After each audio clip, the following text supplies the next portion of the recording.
Greetings out there in YouTube land from the planet Earth. It's pouring outside, and yes, my shoulders hurt a little bit, I guess is the way to put it. But when you've been hit by forklifts and had a bunch of surgeries and the stuff like I had, you're going to have a little ouchies, right? True, I can handle a lot more pain than others, but I've had to deal with it longer and I've experienced it. But I know there are others who have too, right? And some worse than me. They gotta be, right? Because, God says, hey, nothing's going to put on you that somebody else hasn't had. And trust me, some people will get it worse than you, okay? There are people in those war zones, hey man, they're missing limbs and stuff. At least I got mine, right?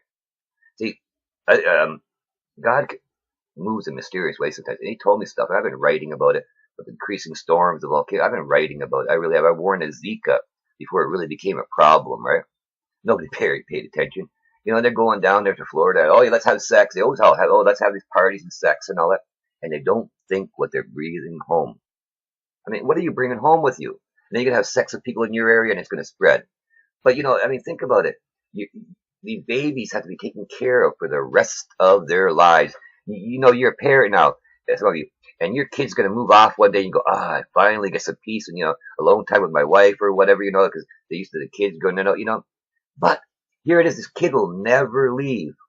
You got to put a lot of money aside in your will just for somebody to stay there and take care of the Zika baby if it's still alive when you pass.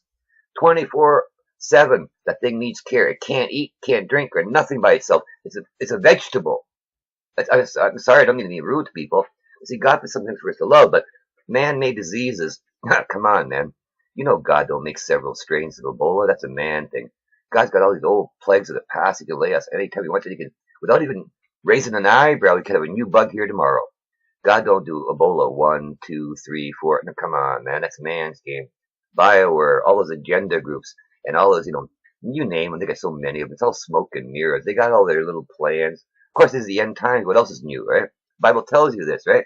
And they're all going to come to no fruition, right? Only the fools. They hide in the ground in these bases, and what they call them, deep underground military bases. Dumb, yeah. Bottom of Revelation 6 tells you why they're dumb. You think you're going to hide from the Lord in a hole in the ground? Give me a break. Who do you think made the ground, right? Who do you think made everything? Like, you think you can go somewhere and hide and do whatever without God knowing? He knows everything. I didn't look, but you see right the screen there. Virginia Dam ready to break, right? Man, I've been talking about this stuff. I said, the Bible tells you the storms are going to get worse. The volcanoes will be popping. The earthquakes are rocking. The daily fireballs and near misses. It's all there because you are living the Bible. You are really a Bible character, and it's unfolding all around you. Just like it unfolded around David, just like it unfolded around Daniel, it's unfolding right now around you because you are a living Bible character, right? Man, you got to pay attention to the times and the seasons because you're talking to Pharisees most of the time. You're bowing down to the Pharisees just like they did when Jesus was walking around. The same thing. That's what he says. There's nothing new under the sun. They're doing the same thing over and over and over and over again, and they just don't want to learn. I keep telling these people to pay attention to Hebrews 5, verses 11 to 14. And I put 11 in there. I could have gone down lower. I didn't have to throw in 11, right? But what that 11 and by itself, wow. They got so much to say to you, but you're dull. You don't want to hear it. Hey, come on. God has so much to say to you, but most of you just don't want to hear it.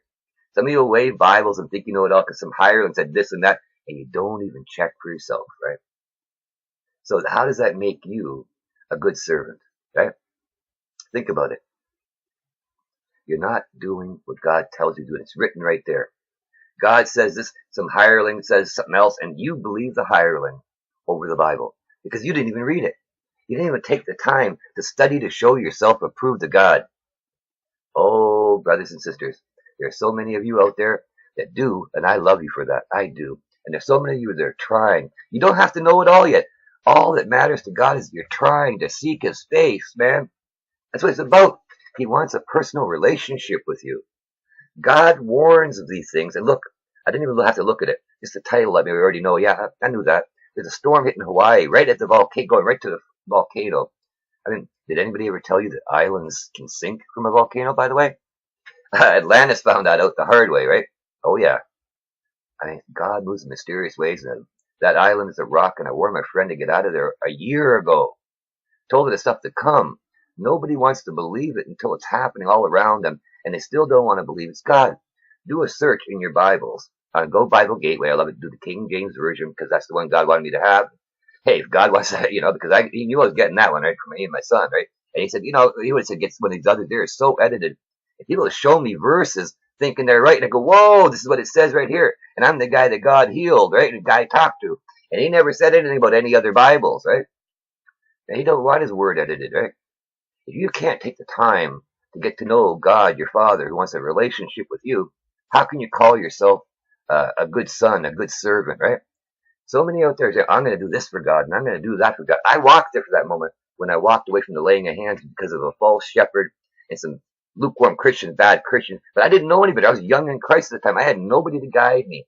No fellowship, no nothing, right? I haven't had fellowship. The only one that I've been fellowshipping with is Jesus, right? He had me sitting alone in a room for a while so I could learn some things, right? It took a little while, just like John in his cave, right?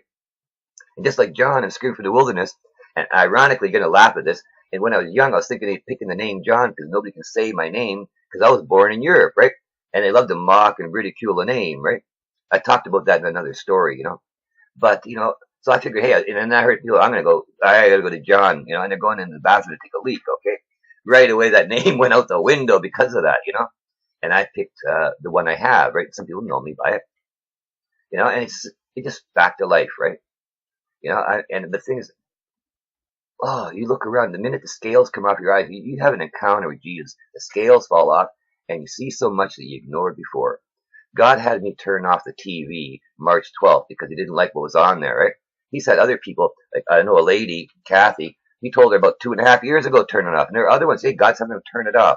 He's also having people leave the cities like he had a lot. Get out of there. Stuff's coming, right?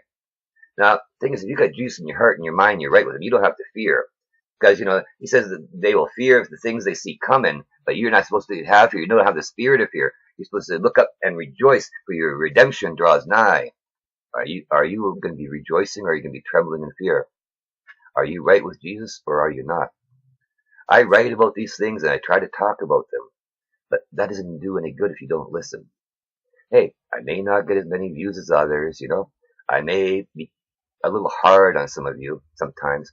That's only because I love you.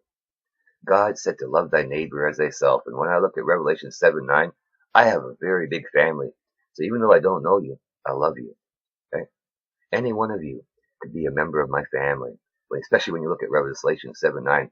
I don't care what country you're from. I don't care what language you speak. None of that matters to me because you're a child of God. And I am too. And that's what matters. Right? I'm not going to argue over stupid stuff or politics. That's the game of fools. Look at the toddlers right now we got in charge. Just like Ecclesiastes said, children and leaders. Come on, toddlers throwing temper tantrums. Can't agree because they're not mature in a full age. Even though some of them look old, they got the brains of toddlers, bickering little children because they follow their master Satan. And I tell you, the Lucifer array staring at the same spot in space. Who owns that, right? Didn't move. Always look at the same spot because they're waiting for their master to get kicked out because they know he's coming soon. Oh, brothers and sisters, you got to pay attention to the signs and seasons and read for yourself.